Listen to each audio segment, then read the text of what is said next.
Hello les passionnés d'industrie et de RH, nouvel été, nouveau format TRH et tu commences sérieusement à attendre que tout le monde soit en vacances et que tu puisses enfin bosser sur tes sujets. T'as déjà enfilé tes tongs, ça sent la crème solaire à plein nez dans les bureaux, moins de réunions, moins d'urgences, moins de mails. C'est l'accalmie estivale avant de te faire broyer par le mois de septembre. Alors plutôt que d'attendre cet habituel tsunami, je te propose un truc. C'est un cahier de vacances RH. C'est une série audio et vidéo. Et la promesse est simple. Un été pour muscler tes process RH et surtout éviter de te faire broyer à la rentrée. Des épisodes courts et des cas concrets. Et à chaque fois, un outil, un exercice ou un cas d'usage à tester dans ton coin ou en équipe que tu reçois dans ta boîte mail. Parce qu'on ne va pas se mentir, c'est jamais le bon moment de s'y mettre. Donc, c'est maintenant. Et si tu as envie d'aller plus loin après tout ça, je t'en reparle au courant de cet été. Mais d'abord, tongs ou pas, on attaque. Hello, voilà, 17e épisode, on avance progressivement. Tu sais, série spéciale, cahier de vacances, j'ai l'impression de faire que me répéter, mais bon, c'est normal. On est donc à la moitié là de la série. Tu sais que tu as tous ces épisodes à écouter jusqu'à début septembre. Tu peux aussi les visionner sur YouTube. Je te joins à ces épisodes chaque mardi un cahier de vacances avec les ressources associées aux épisodes de la semaine précédente. Donc, si tu t'es pas déjà inscrit pour les recevoir, je t'invite à le faire. Tu as le lien dans la description du podcast. Aujourd'hui, on aborde un sujet clé, un sujet chouchou, un sujet que j'adore et qui va te servir dans ton quotidien et te permettre d'être vraiment dans une dimension stratégique de ton job. C'est les 5 raisons pour lesquelles ta stratégie RH ne prend pas et ce que tu peux faire dès maintenant. Voilà. Donc, parlons peu, parlons bien. Voilà, on va causer, tu l'as compris, stratégie aujourd'hui. Alors, la première raison pour laquelle ta stratégie ne prend pas est sur celle-ci. Désolée, j'ai pas de solution miracle. C'est que ta stratégie RH n'est pas portée par la direction. Il y a un truc que je dis tout le temps, c'est que le poisson pourrit par la tête. Je sais pas si tu me connais, mais j'ai une passion pour les expressions. Et celle-ci, je trouve que sur le sujet de la stratégie RH, elle est particulièrement vraie. Parce que tu peux avoir la meilleure stratégie, la meilleure vision RH du monde entier. Si ta direction ne la porte pas, si tu n'as pas de sponsor au sein de la direction, si toi-même tu es DRH ou RRH, parce que peut-être qu'il n'y a pas de DRH et que tu n'es pas au CODIR, bah, c'est compliqué, quoi. Une stratégie RH qui est efficace, elle l'est parce qu'elle est d'abord portée par la stratégie. Elle se trouve pas juste dans un livrable parce que sinon, elle reste une intention finalement. Et donc, si c'est le cas, tu passes ton temps à justifier au lieu de piloter. Donc, si tu veux sortir de là, souvent, la difficulté qu'on rencontre, alors je parle de ce que je connais le mieux qui est l'industrie. La difficulté qu'on rencontre, c'est la difficulté à aller chercher de la mesure. Donc, mon premier conseil pour rentrer dans une posture stratégique, au-delà de penser process, c'est vraiment d'aller chercher de la mesure, du pilotage, pour leur dire concrètement qu'est-ce que ça va transformer pour la boîte en termes de ROI et de parler leur langage, c'est-à-dire le langage du business et de la prod. Donc, en quoi ça sert les enjeux business? En quoi cela va servir les enjeux de la prod? Qu'est-ce qui va être impactant? Je ne sais pas si tu souhaites travailler sur les enjeux de la diversité et l'inclusion, ça se rattache à quelle problématique? Quels bénéfices eux vont en tirer? Et transforme ça en pognon. Voilà, bon, je pense que j'enfonce un peu une porte ouverte, mais au passage, j'en profite pour rappeler le message. Heu, 2e raison pour laquelle ta stratégie ne prend pas, c'est parce qu'elle ne répond pas aux vrais enjeux de l'entreprise. En fait, elle a d'impact que si elle est reliée à un problème concret ou à une ambition concrète de la boîte. Bon, logiquement, tu vas me dire: «Claire, c'est un peu la base que tu nous dis là».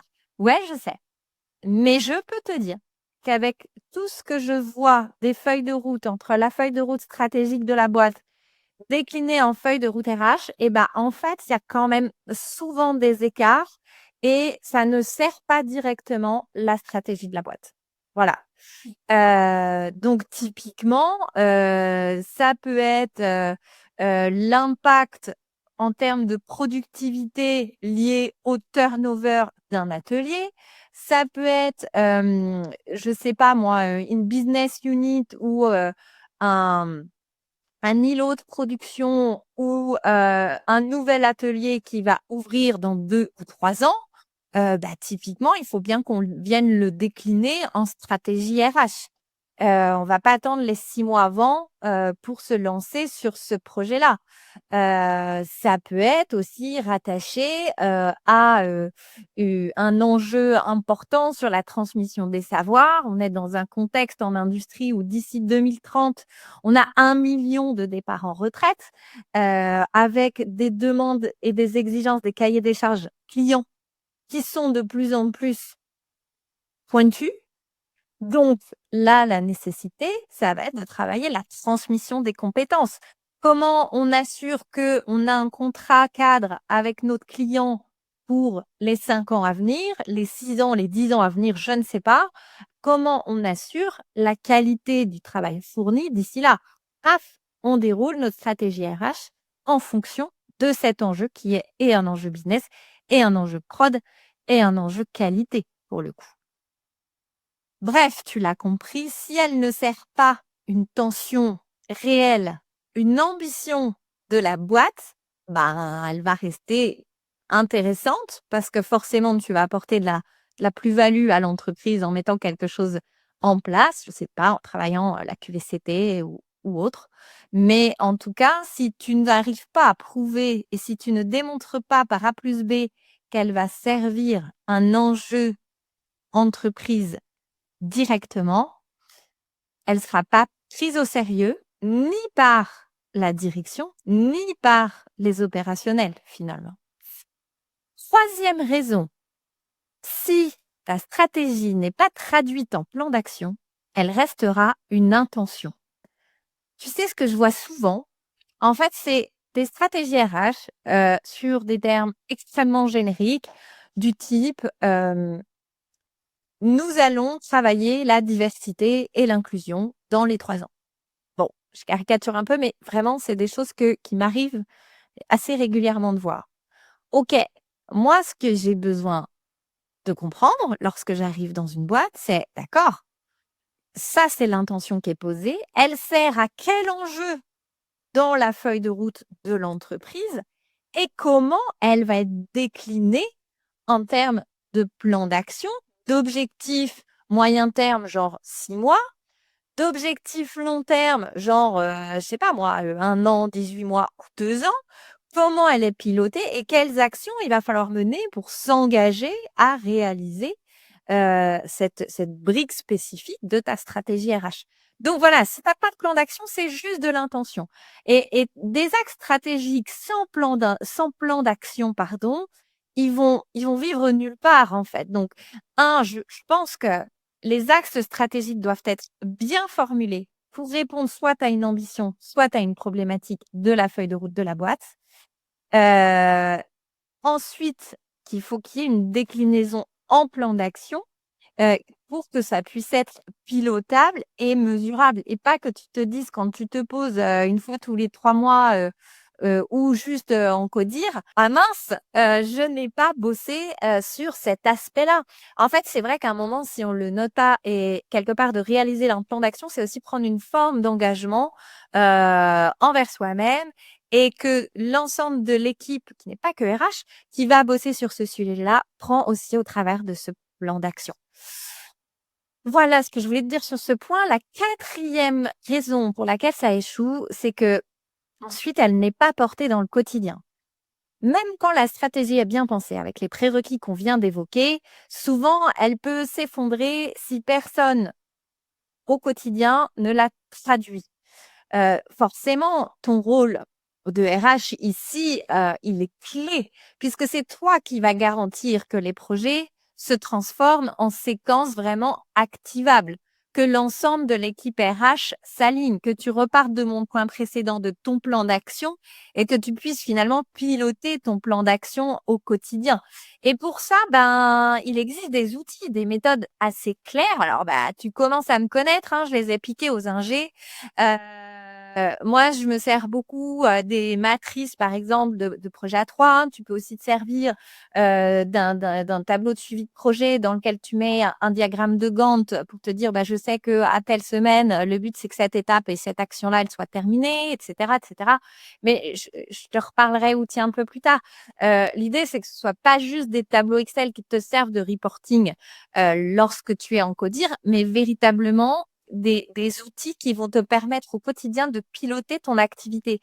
Tu vois, par exemple, si je te fais une analogie, moi, donc, dans mon quotidien, j'interviens sur des missions d'accompagnement auprès de mes clients. Je pense l'année dernière à une très grosse mission sur de la transformation.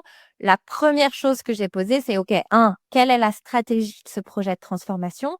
En quoi il sert l'orientation et la feuille de route de l'entreprise?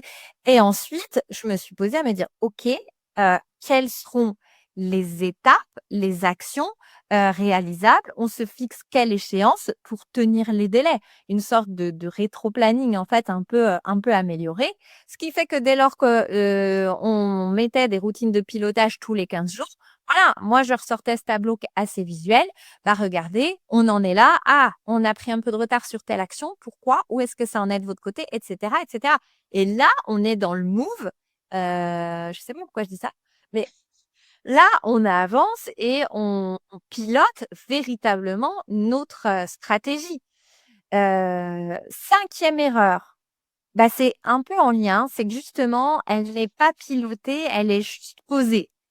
Donc, si tu remplis juste des cases, de ce suivi de projet et que toi, tu ne portes pas, comme je te l'expliquais précédemment, des routines, des ateliers, des suivis réguliers, et que tu ne te confrontes pas non plus aux irritants, si tu l'ajustes pas en équipe, on va perdre le fil et donc elle se réalisera pas. Le pilotage, n'est pas que de l'ordre des indicateurs que tu vas piloter. C'est vraiment de l'ordre du suivi, voilà, des actions, des irritants, en s'assurant d'avoir bien établi en amont le qui fait quoi aussi dans ce tableau pour que les rôles de chacun soient clairs. Donc, en conclusion, si tu veux poser une stratégie RH qui vraiment tienne debout, je pense que les prérequis, c'est vraiment qu'elle soit portée par la stratégie. Vraiment, je t'ai donné des pistes de solutions, mais elles sont pas miracles. C'est-à-dire que si tu évolues dans un environnement, où clairement, tu as un rôle de RH, mais que tu sens que ton dirigeant, c'est pas franchement un sujet, bon, de ce que j'ai vu de toutes les boîtes que j'ai accompagnées, j'ai pas la solution miracle. Vraiment, là-dessus, je suis désolée, j'ai pas. J'ai pas de hack miracle. Mais bon, déjà, peut-être essayer de commencer avec les petits tips que je t'ai donnés.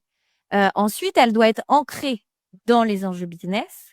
Elle doit être traductible en plan d'action, en process, et elle doit être pilotée dans le quotidien et surtout structurée, voilà, avec méthode, mais aussi avec agilité parce que tu vas rencontrer des aléas, dans le suivi de ton plan d'action et de ta feuille de route RH.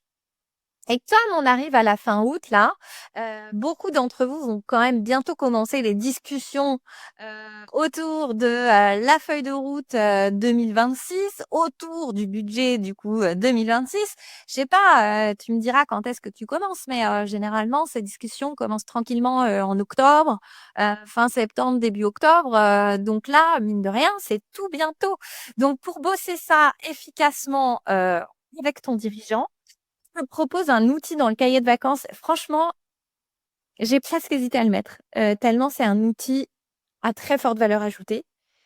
Il est surpuissant, il est assez peu utilisé, ça s'appelle la matrice en X. En fait, elle te permet d'aligner les enjeux stratégiques, les actions, RH concrètes et les indicateurs de pilotage. Mais pas que. tu n'es pas obligé de l'utiliser que sous le prisme RH. Si tu te poses sur la vision stratégique de la boîte avec ton dirigeant, vous pouvez vraiment y mettre tous les enjeux stratégiques de l'entreprise. Mais parfois, quand le dirigeant est frileux un peu à la mettre en place, moi, j'ai fait vraiment que pour le service RH et ça fonctionne aussi assez bien. Donc vraiment, c'est un outil structurant, qui n'est pas simple à appréhender. Donc ce que je t'ai mis dans le cahier de vacances de la semaine prochaine, c'est tout un mode opératoire pour t'expliquer, le fonctionnement de la matrice en X et je t'ai mis le template évidemment, en Excel pour que tu puisses le compléter. Donc tu me diras ce que tu en penses. Si c'est un peu difficile pour toi de l'utiliser, n'hésite pas à m'en faire part. Surtout si tu l'as pas fait, pense à t'inscrire et à cliquer sur le lien juste en dessous pour recevoir ton cahier de vacances mardi prochain. Et si tu veux aller plus loin, je t'ai déjà parlé du lancement de la formation Voler les pratiques des ingénieurs pour structurer sa fonction RH. Donc ma formation, commence en septembre. J'ouvre bientôt les places. J'ai trop hâte. Donc c'est aussi un sujet que l'on aborde parce que finalement, c'est quand même compliqué de parler de structuration RH si on commence pas, et si on pose pas des briques dans sa stratégie RH. Et dedans, j'y ai mis mais la méthode complète, les outils, les templates et l'accompagnement pour vraiment transformer ta stratégie en un système qui soit robuste, et accessible. Voilà, pour toi, pour ton équipe, pour le dirigeant, pour la ligne managériale. Et voilà, c'est tout pour aujourd'hui. Bon, t'as écouté, t'as pas mal cogité. Maintenant, il est temps de passer à l'action. Et déjà, bravo parce que t'as officiellement avancé sans même t'en rendre compte. Alors, on se retrouve jeudi pour un nouvel épisode, une nouvelle thématique ou alors même mardi directement dans ta boîte mail. Et toujours court, toujours concret, toujours plus utile. Je te dis à très vite et garde tes tongs pas trop loin pour quand même profiter de ton été. Allez, bye!